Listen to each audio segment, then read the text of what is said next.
Hello and welcome to this week's episode of Build Value by Choice. I am your host, Nana Bonsu, President and CEO of Infinite Horizons Incorporated. We offer a unique system and methodology that helps business owners stay competitive in any environment. We also help you scale and grow your business more efficiently.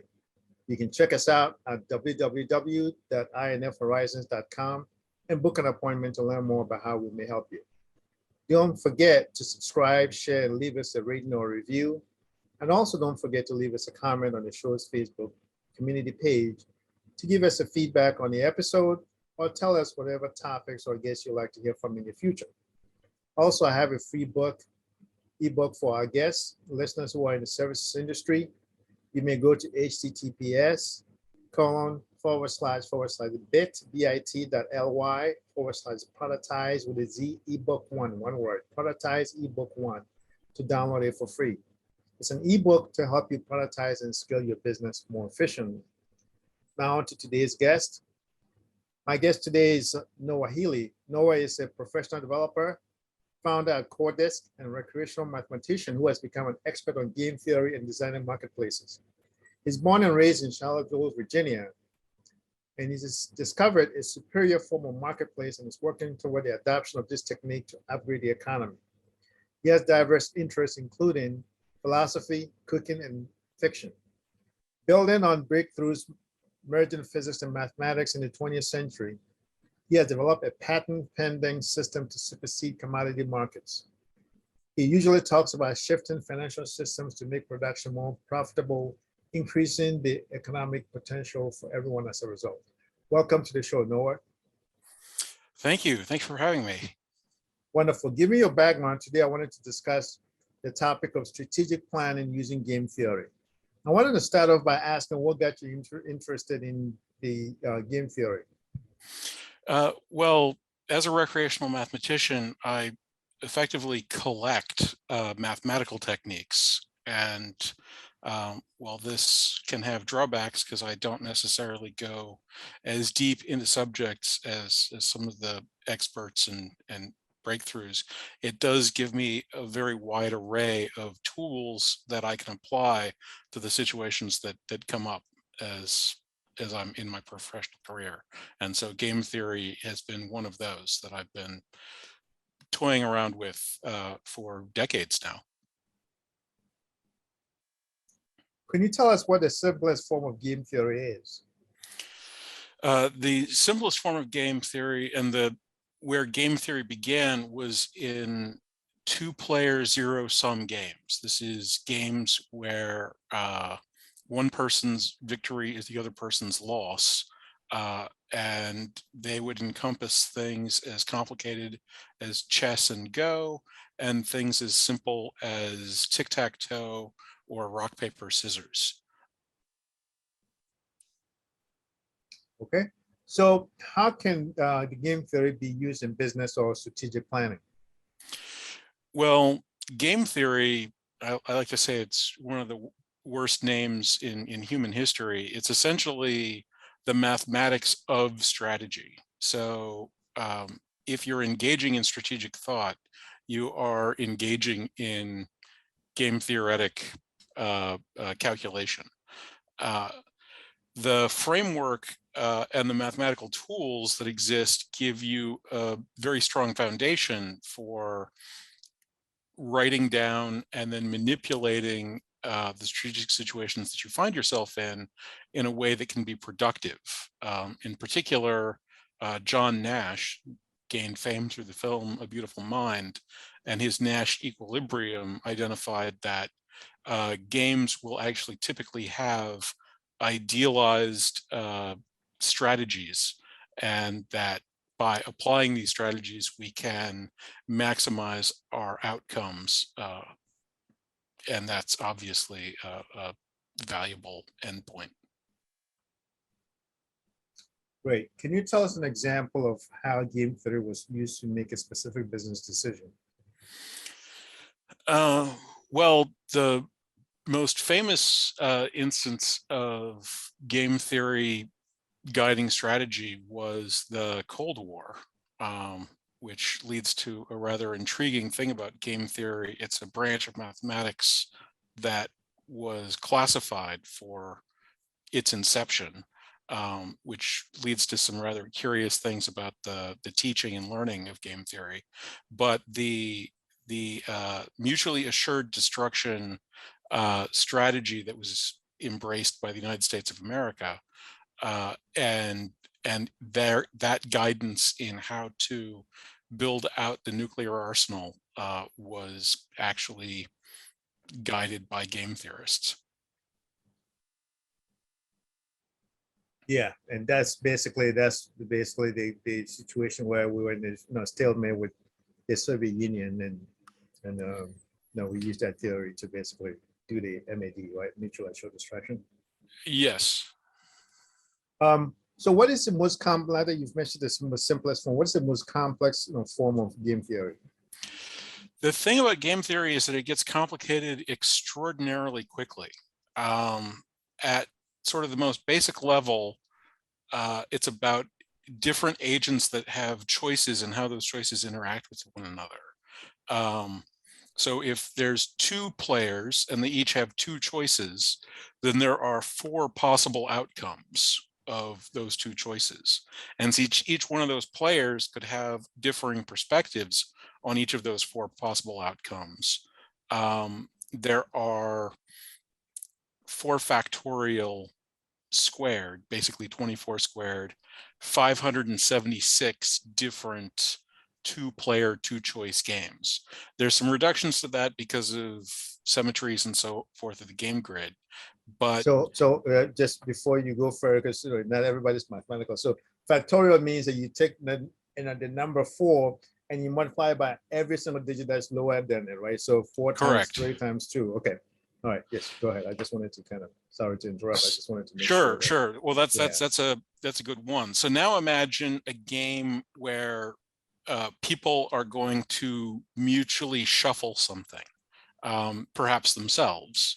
So say a 5-player game, the number of choices of shuffles of the 5 orders that each people would have would be itself a factorial. So each person, 5 factorial is 120. Each person has 120 different orderings that they could propose. Since each of the 5 people has 120 different orderings, you would multiply 120 by itself 5 times and get a number in the neighborhood of 24 million. You would then have 24 million possible outcomes of these various shuffling proposals. That would be 24 million factorial. And since there's 5 different perspectives on each of these conceivable clashes of decision making, that would be 24 million factorial to the 5th power. Now 24 million factorial is just ungodly big. That's a number that's makes a Google look like a grain of sand compared to the universe. And then multiplying that number by itself 5 times is enormous. And we've basically done nothing more than propose a game, the set of games that would be involved in 5 people, each shuffling up 5 cards and then presenting them all at the same time. So the growth of strategic complexity without some sort of binding or bounding system becomes absurdly large. And so the complexity that game theory can conceivably encompass is well beyond the bounds of human imagination. Okay, so for a business owner whose immediate concerns are like payroll or trying to do things more efficiently, and of course, longer term, thinking about growing your company, because if you're not growing, you're dying essentially, and maybe even thinking of how they can compete against larger businesses. What should be their practical takeaway from game theory, and why should they want to learn more, understand more about game theory? I think the key thing is by creating a system that allows us to think about things in terms of incentives and outcomes, we can create situations which are to our structural advantage. When you're a kind of small fish, this is not such a big deal because you're mostly about execution and so on. And so if it's basically all about getting that next client in so you can make payroll, so you can get the next client, so you can make payroll, heads down, execute, totally the right thing to do. But that's a death march.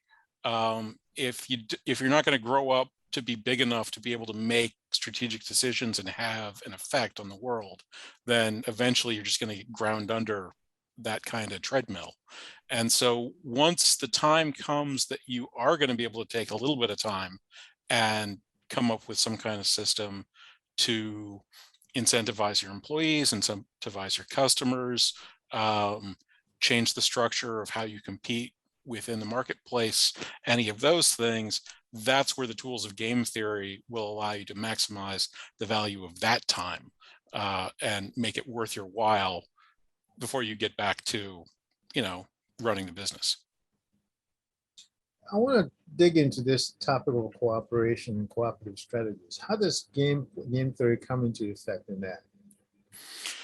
Well, that's sort of the next stage.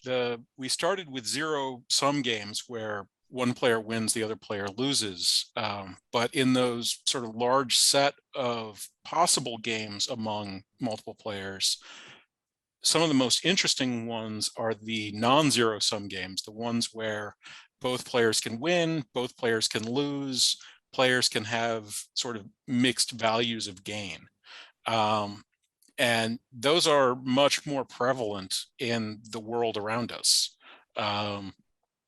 We see symbiosis in nature, we see parasitism in nature, we see a large number of different kinds of relationships, even predator-prey relationships. Predators can actually help prey animals by keeping their populations in check and stopping disease outbreaks or other kinds of degradation of the stock. So by coming up with ways to cooperate more effectively, that's where game theory steps in. What you're mostly going to be looking for is either situations where cooperation is already a natural part of what's going on. So, for example, employees and customers have a cooperative relationship to a large extent, or where you're close to a cooperative relationship, and by adding incentives or penalties, you can essentially create cooperative relationships. And that's where you can get into these sort of broad-based collaboration type situations, which can be very beneficial. Are there any pitfalls using game theory? Absolutely. Probably the single worst pitfall has to do with the incentive structure that game theory is based off of. And the key thing there is to understand that incentives are important from the point of view of their receivers. So like if you're trying to motivate your kids to do something and you're going to give them like a sucker, like a cherry sucker or something, and the kid doesn't like cherry candy, well, you're like offering them a punishment to do work. That's not gonna work out for you. You're not gonna get what you're looking for. So if you sort of haven't checked in to find out where the interests actually are, you can run into situations where you've sort of assumed too much, and that can be very bad, because when you're assuming somebody won't do something because it's against their interests, but that's because you think you know what their interests are and you're wrong about that, then suddenly they can start surprising you. Okay, great. I want to pivot to your patent. If you can tell us about your patent system, and with the current financial markets being in turmoil, it's almost like we're going from, financial, crisis, economic crisis, geopolitical, and capital markets crisis. So how does what do you view as what's going on with the financial markets, and for people in the financial industry or financial services industry, how can your patent system help? Because I know you're trying to rethink how what you work on can help uplift everybody in the economy. Sure. Well, market turmoil is a big subject, and it has a lot of contributing factors, but it's also contributing to a lot of those factors. One of the worst parts of market turmoil, when you examine the markets from a mathematical sort of game theoretic algorithmic perspective, is that modern technology is essentially overstressing the marketplace. I've made this point before. When we went from sort of ox-driven plows to tractors and kind of steam diesel plows, we couldn't make plowshares out of wood anymore because the pressure and force was too great. We had to start making them out of steel or iron at that point. So the same sort of situation exists. Markets which have been successful for centuries were built on and around the limitations of human minds and speech and communication. And computers transcend those limits in ways that are causing the markets themselves to lose their capacity to provide the stability that we depend on them for. So people in these industries need to recognize the fact that they are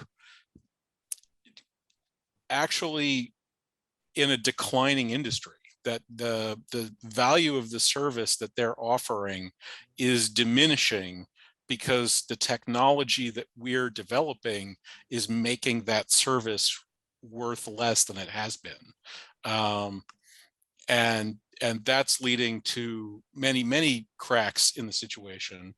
And of course, the response so far has been to double down, increase intensivity, broaden financialization, which is simply placing more stress on the system and will cause a larger and larger crack up. And we're seeing, Japan is into its third lost decade.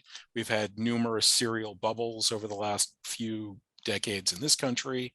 There have been a few notable crashes in Asia and Europe and so on. And those sorts of things we can expect to see increase in frequency and severity because we have a system that's simply overstressed. My patent is on an approach to operating a marketplace that does not have the same algorithmic limitations, and thus can sort of stand up to the strain of globalized computer communication.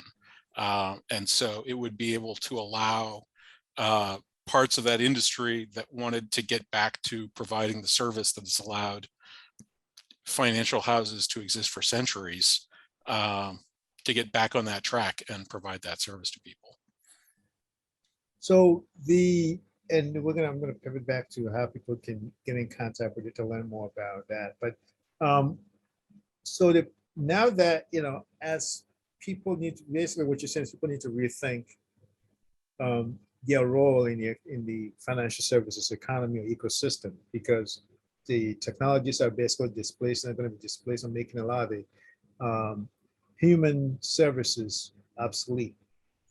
Where do you think the opportunities lie? Should they just kind of leave that industry completely, or should they pivot to a different kind of area within the same sector? Pivoting it to different areas within the same sector is actually what's leading to the breakdown. What's happening is that because of the speed and danger of these marketplaces, sort of extra services are growing up around those marketplaces to create more and more buffer zone between the end users and those markets. But that buffer zone is at all cost, and that cost is a deadweight loss. If you're paying more for what is effectively the same service, then you're losing out. And the trade-off is coming out of other things that you could be doing. Now, some of that will be frivolous. Maybe you don't take quite as nice a vacation because you have to pay more to your banker. But some of it will be critical as well. And particularly in the commodity space where businesses are operating at low margins, trade-offs are going to come at the expense of production and capacity improvement. And since we are in a time of rapidly growing populations, capacity improvement is obviously of vital importance. Okay, I just want to just kind of, in a nutshell, what are the 2 or 3 main takeaways that, people can take away with as far as um, applying game theory to help them make better decisions, or even in terms of competing better, in terms of, forming alliances. And then, just if people want to learn more about your patent system and how they can use it to operate better in the economy, how they can do that. Well,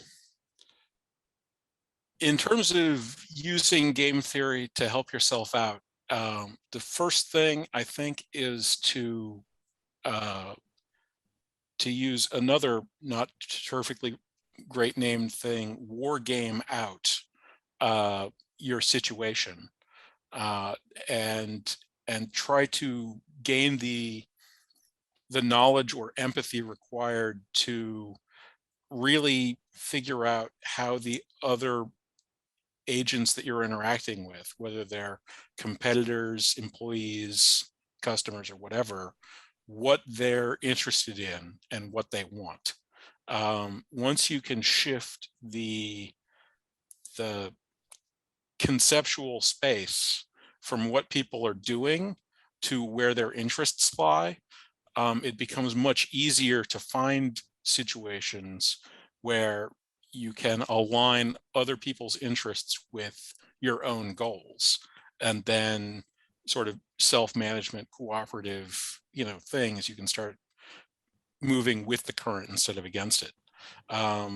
For reaching out to me, the most direct way, my email address is noahphealy@yahoo.com. There's a website, Coordisc, Coordisc, that people can find, and you can also find me on LinkedIn. I'm Noah Healy on LinkedIn. Happy to have you. Yeah, thanks. And we're gonna have that information to show us now. So Coordisc.com, Coordisc. That's your company's website. So again, thank you for joining. By the way, what's your favorite war game? My favorite war game, there's a fantasy war game created by Avalon Hill called Titan, where the players basically have stacks of tokens that they get to move around this complicated labyrinthine board and recruit new monsters. And then when the stacks run into each other, you take them apart and have little tactical battles. And the ultimate goal is to defeat everybody else's Titan, which you have exactly one of, and grows in power every time one of your legions gets a victory. So if just, I know I said we were wrapping up, but if we were to use it as metaphors in the business world, what would what would be the Titan, and what would be the monsters? How would you kind of roughly translate that? That one for the business world would be rough. Okay. That might be kind of one of these like Silicon Valley startup CEO types or something like that. But for the business world, the 18xx train games, there's a large number of them, what I refer to as 18xx, but there's a series of games that simulate